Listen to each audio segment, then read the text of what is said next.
Hi, pleasant day, and this is Kevin Sandy again, your youth mentor coach. And today I'm trying to come to you today just to address issue that has been going on for a while. And what I'm seeing is a lot of people are really trying to help. It's the issue with the youths, especially the young men, and of course adult men. And what is the impact that it is having on the community, on the nation. Of course, I've been looking at it, thinking and asking God, how to help, what to address, because so many people are helping. It's really commendable to see a lot of teachers, male teachers helping. You're seeing a lot of TikTok videos, YouTube videos, Instagram posts and things where there are men who are working and helping. There are men in corporations, some of them I know. Um, some of them belong to some of the credit unions, some of them belong to insurance companies. There are people out there who are really doing work to help the men. And of course, people who are doing the community work like Gen X and so forth, and the people in the youth, the police youth clubs, really commend them for all that work that they're doing. Keep up the good works, guys. Keep up the good work. We need a lot of work to be done with our men. um, for a long time now, the focus has been on helping the ladies because the women, because of the disasters the women have found themselves in because of the hands of men, because of the negligence and delinquents, irresponsibility of men. What they're realizing now that the issue is not so much just helping the women, but we need to help the men. Because once we stop the men from being delinquent, from being irresponsible, from being destructive, the women will be taken care of. All right. And it's something I've spoken about over the years. And I was just waiting and listening to find out how to do this correctly. um, yes, we love our society and we want to have a peaceful society. Um, and many good things are done by a lot of good people. Um, some better than others, some more impactful than others, but by and large, people are working on trying to influence the narrative of moving destructive men, irresponsible men into men of peace, men who are responsible, men who are leaders, and because of my challenges and failures in the past, I had to be careful how to approach things. And of course, even present failures and challenges, business wise and so forth. I'm trying to figure out where do I fit in? How do I help? One of the things I would love to do, some of the ideas that God have been showing me, is bringing these men who are helping together, like in a forum, a conference, something, bringing them together to make it even more powerful, make the impact more powerful. Bring some of bring out some of the testimonies, the persons who have learned from them, and that is something that will be very helpful. Um, the unity of the effort is sometimes 10 times or 100 times more impactful than each individual doing it by themselves. When we unite our efforts, when we collaborate, all right, this has been proven. It's called the mastermind principle. For those of you interested in that sort of thing, right? It's a principle designed by God that when we come together, there's an expansion beyond two that's taking place. The word of God put it like this: when any two of you are gathered, He is there with you in the midst, to bless, right? And the blessing there includes, of course, empower and expand and implement and um, impact. Also, there's the principle that where God spoke about the one is able to chase 1,000, but two can chase 10,000, and that has to do with destroying an enemy in a war. So the maths there is 10 times more by just two of us getting together. Um, 10 times more effect. And so these things are being discovered by a lot of personal development gurus that they work. But these are systems that and principles which God has designed in creation for us to benefit and use and apply and see the results, experience the results, just like He does. And I really want to thank God for those things. One of the major things that have been on my mind is, of course, bringing the fathers back to the sons and the sons back to the fathers, as Malachi said, that you pray that the Lord, the fathers, the heart of the fathers comes back to the son, and the heart of the sons back to the fathers, so that the Lord doesn't strike the earth with a curse. And a lot of destructions we are seeing is a result of curse, right? Because of course the earth was cursed, we know that. But thank God that even though the earth was cursed, even though mankind was cursed, one of the biggest beneficial thing is that Jesus Christ came to bless. And who God bless, no man could curse, all right? So the blessings are available for us, so we don't have to live under curse. So when we bring the fathers and the sons together, we see the blessings of the Lord in our society. We know that a lot of people are living in fear because of what men are doing.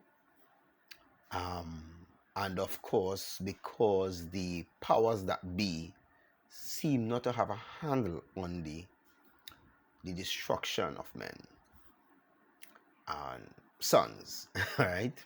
It looks that way. The powers that be, meaning the governmental authorities.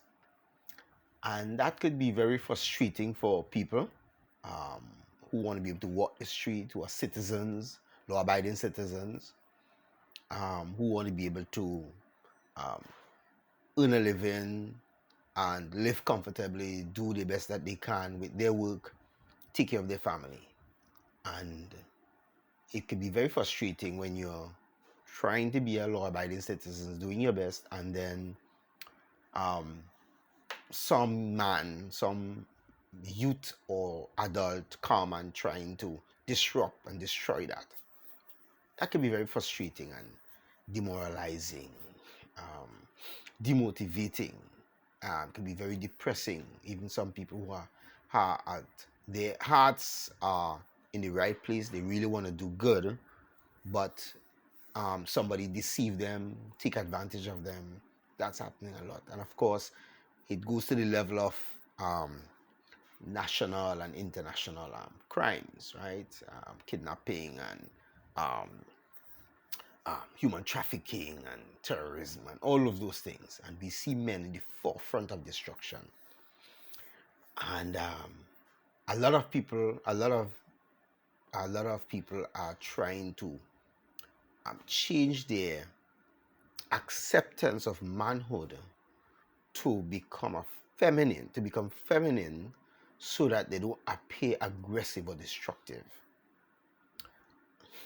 Because it seems as if the ladies are more helpful, are more beneficial to society, and the men are more destructive. So a lot of people are taking on this influence, thinking that then it's better, if I want to be helpful and somebody who's loving in society, is to be a woman or to be feminized. And of course, it's trying to solve one problem with a solution that's going to create a different problem, which is what the challenge we have as mankind. We're trying to figure things out on our own.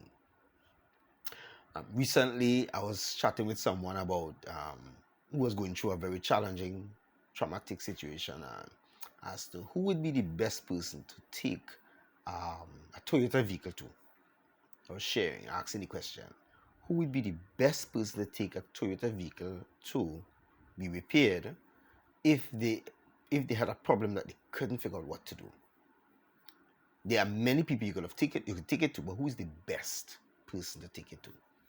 All right, obviously the manufacturer, right, or someone trained and certified by the manufacturer, right? Yeah, obviously. And that's the challenge we as human beings have, is that because of a disconnection from our manufacturer, creator, we have these challenges, and then we are trying to figure out the solutions on our own without going back to the manufacturer and say, hey, I don't know how to fix this, I need help. And instead of doing that, a lot of people are coming up with their own theories, their own mindsets, their own philosophy, their own way of thinking, to try to figure out how to fix human beings.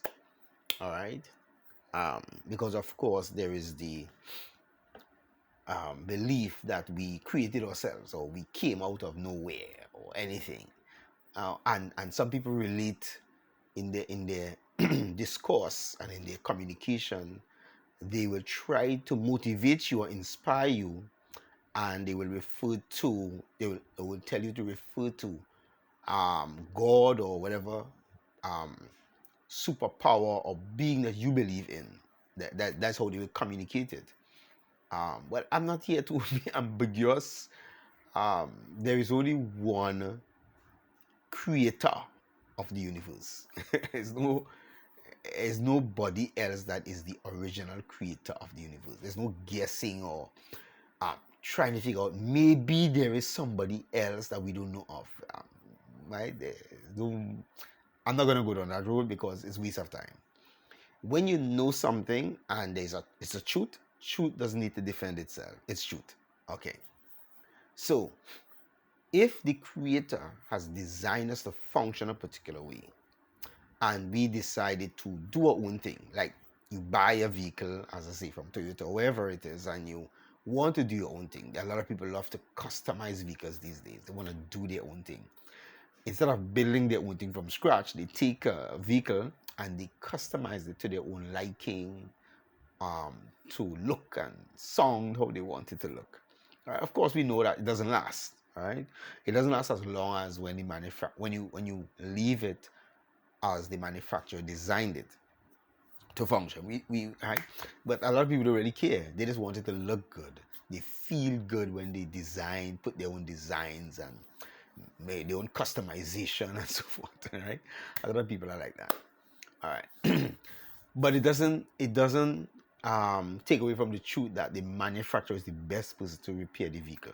All right. So we as human beings need to realize there is one person who created us and who is um, is capable of repairing us. Because we need repair. And some people say, I don't need fixing. I'm okay. But your okay might not necessarily be your best. And the only way to know that is to get back to the manufacturer and find out. So I could use a vehicle from a manufacturer, and I could use this for my own desires, or if I want. And what I might be doing, I might be misusing or abusing the vehicle. That's where abuse come from, right? We are abnormally using it, and it's doing the work, and of course it will do the work for a time. But if we keep abusing the vehicle, eventually something's gonna break, something's gonna malfunction, right? Whether it's the way we drive it, what we use it for, what elements we put inside of it to maintain it. If we adjust those things that are and put our own stuff in, our own ideas in that is different from the manufacturer, it will not last. Okay. So the same thing with us. We are experiencing those things now in life, but we have been doing it for centuries, doing our own thing. And this is, I'm sharing it because this is like a foundational issue that a lot of our men need to realize. So the projects that are being held by governments and even agencies try to solve the problem starting from the social, psychosocial level of the person, or the mental, emotional level of the person, thinking that that's the deepest level, because they think that the deepest level of the person is a soul. And that's because of ignorance. They're not aware of the original design. That's the reason for that. So when you go to a school or you go to a community to address an audience in development, personal development, most people address them from the idea of how they think or how they feel, and then show them how to take what they think, change what they think and what they feel, so that they can change what they do, because their aim is to get to the actions, what the person is doing, right? Actions, or even the attitude of the person. That's the aim. But the challenge is the person can change the action that they're doing at that time. For example, the student can decide, okay, based upon what this person of authority is sharing with me about my feelings and about my thoughts and how they're affecting my present destructive behavior. When I say present, I mean what I'm doing in the school at that time. It will last, it might even last for a time. The problem is we need to be aware that that is temporary. It's a temporary fix. It seeks to help the person with one sort of destructive behavior, but doesn't eliminate the person's destructive attitude from the core. So somebody could stop fighting physically because they believe what you say. They're considering what you're explaining about how their thoughts and their feelings are causing them to be destructive, and how to use it to be more attentive and more helpful. And that could work for a time, until the person gets into an organization where they find themselves between a rock and a hard place, and they have to make a decision that may look harmless but is unethical, even on the border of illegal. They may not be physically aiming at destroying someone's life, but they can make decisions based upon their circumstances, right, that will suit them. They're escaping the difficult position they find themselves in. And those difficult positions could be, you'll find yourself in debt and you need to help. You need to get help. You need to get a way out. And you found a way, a loophole in the organization where you can get paid more, or you can pad a invoice and make it look more expensive, or you can keep things, or put aside things, or use things that belongs to the organization or the ministry or the division or the government or whatever it is, for yourself, to help yourself out of your particular situation. Those things can happen. It could be a health issue and you're working in a hospital, and you can, because of the ailment, you can steal medication to help with your ailment, because it's not harming anybody else. You're doing something good for yourself, and maybe in your logic you can reason that the hospital have plenty, enough for everybody. And it's little things, little things that move from one stage to the other, right? That you can say, it's okay, man, this is okay, this is all right. It's like people say, it's a little white lie. It's not a big lie. But it's a deception. That's the challenge. A lot of people are not aware of the deception of the fact that white or black, it's a lie. Right? So there are these core things that the the powers that be, the psychologists, the educators miss, because in their life they have gotten away with white lies, or they've gotten away with taking a little thing or using something from the office that doesn't belong to them person but belong to the school or the organization. And it's not an issue, it hasn't harmed anybody, and they're living comfortably. Some of them have gone to retirement, right? So they can give you proof that, hey, this is okay, you're not harming anybody, right? But what they don't recognize is the destructiveness behind the little issue, the little steps, the little decisions that they make, because they're not aware of it. It's not something in your face. And I was thinking about that as a core message to share about how do we deal with the foundation of where the men issue is, the male issue is, the issue with the men. How do we deal with the foundation of it? And then if we're dealing with it, what should we call or name the process or framework or platform or school or system to correct that, to adjust it, to correct it, so that the person becomes at their core right in God's eyes, the Creator's eyes, and of course beneficial in society at the same time. How do we do that? How do we call that? How do we frame it? And I was looking at the different podcasts. I was looking at how a lot of people develop different podcasts, and they have all these different names and stuff. And I was trying to figure out, how did they start, where they came from. And as somebody involved in digital technology for about 30 years and teaching technology and so forth, and being involved in the online world, I was looking at all of these things and trying to marry both. How do I balance or match or have one thing that serves the people and the business people, the people who I work with, who I want to serve, and the community, the men who are struggling, challenges. I was looking at that, and one of the ideas I think God was bringing in my mind as I got it, it had to be from God. I didn't come up with that myself, definitely not. Is this idea of a school of leadership.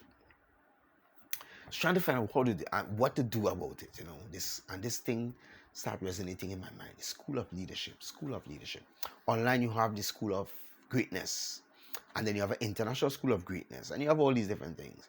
And one of the things I recognize that most people who have, all the persons I know have podcasts, and especially these schools and so forth, they went through a challenge, they excel in a particular thing, and they use that excellence to then launch a platform, launch a framework, and then start running from there.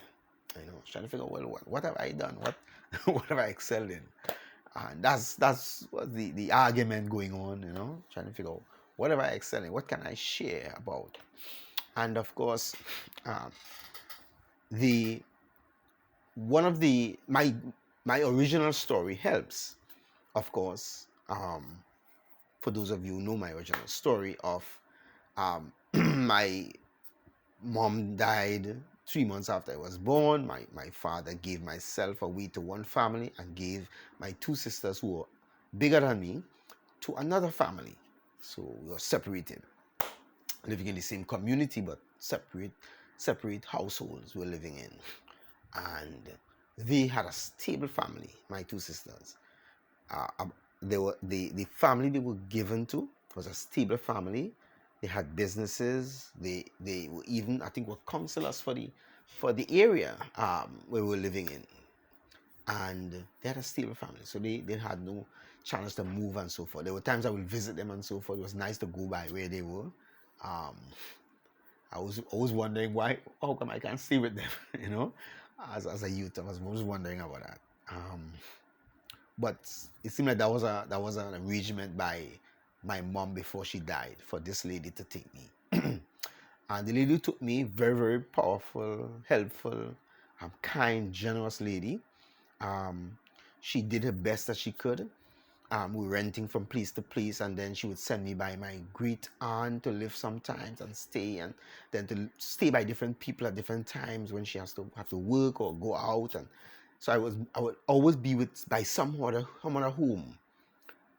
So I moved from places. I lived in other people's homes. It wasn't a stable home, right? And of course, in the home where she lived, there was a lot of domestic violence and all of that sort of things. And eventually, um, somebody from my secondary school became friends with me. I started connecting with them, visiting them, and that family, like, they loved me, and they asked if I could stay with them. It's like for a kind of stability to go through school. And this mom who I was given to was like a cousin of my mom. All right, she allowed that, and I stayed with them for some years and so forth. And then from there, it moved from another family and another family. But they took care of me. I was with different families in their home as well, but they had a stable home. I learned business. There was a business. They were a business family. Very, very helpful. All right. And then eventually school issue, went to school very focused in school, and then the school lost my project for me to register for my exam, and I couldn't sit the chemistry exam, that is, and I couldn't sit the chemistry exam. So that was a whole big issue in my life.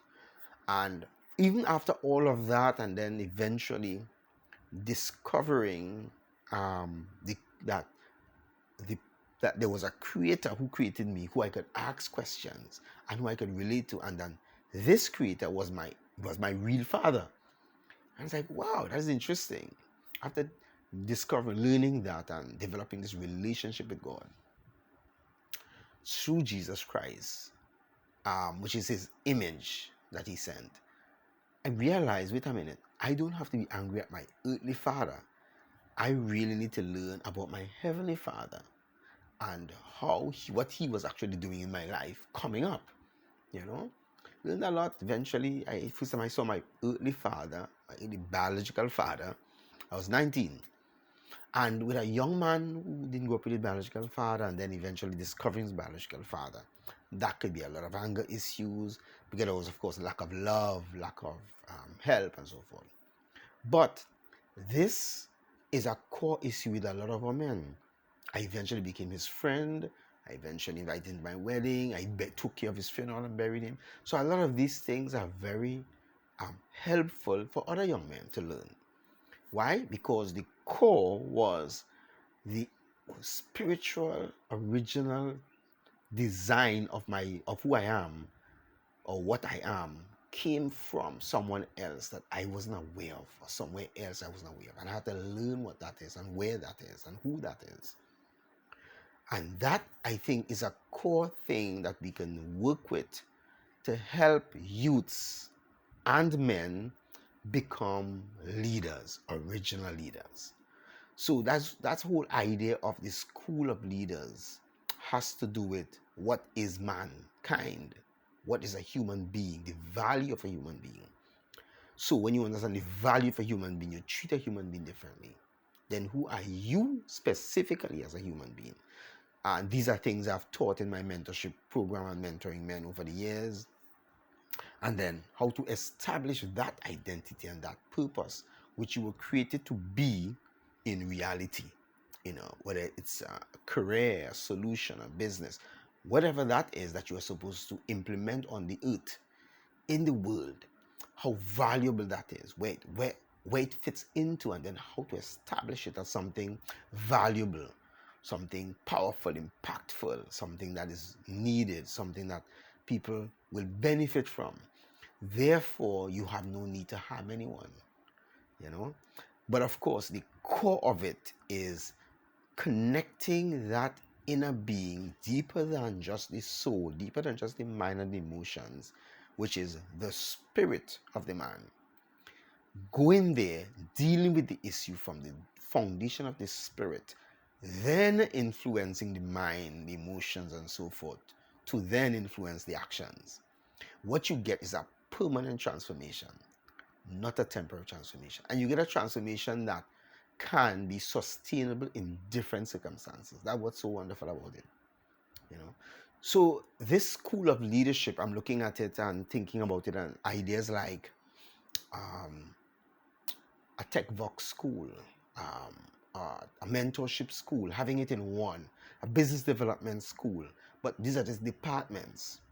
Career development, because I have a career coaching program. I have a productivity development program, business productivity program for non-technical coaches and non-technical business owners who are struggling with technology and find all this technology stuff is just too much. But how to then harness, simplify technology, harness it and use it to build a business that works for them, where they can work as an orchestra, not as a cook, bottle washer, and cleaner, and everything in the business, but able to function at that level in a business. But it comes from the foundation of the original design, the original identity of what a human being is and who they are specifically as a human being, and original purpose, original vision. Get that vision and developing it now, and then you get the psychosocial solutions coming into place to help with the mental development, the mental framework, which include things like self-esteem and self-worth and so forth. It comes after. Right? But and so it's in its rightful place, but the reason for it becomes the original design, the original reason for the person becomes the reason why this now need to be used to correct not just the behavior, but the whole attitude, the whole demeanor of the person, the way the person express their personality, the way they treat with themselves and with others. It functions across the board. So I'm looking at this and I'm talking about it, I'm expressing it, and I'm going to try to develop it. So if you have any comments, if you have any ideas, let me know, because it deals with long-term things like depression, like reacting to economic situations, reacting to physical natural disasters, reacting to family life issues that will develop as the world goes on, as time goes on, issues with that are unexpected in life, disasters, crises. How do you handle all those things? This school of leadership is building an original designed human being that withstands storms, floods, earthquakes, and able to propel and function and dominate, overcome all of those issues at the level of a master, of a level of a dominator, of a conqueror, of a victor. So let me know what you think. Let's try out the ideas there. I'm going to start to put some things together. Let me know what you think. All right. Bless you.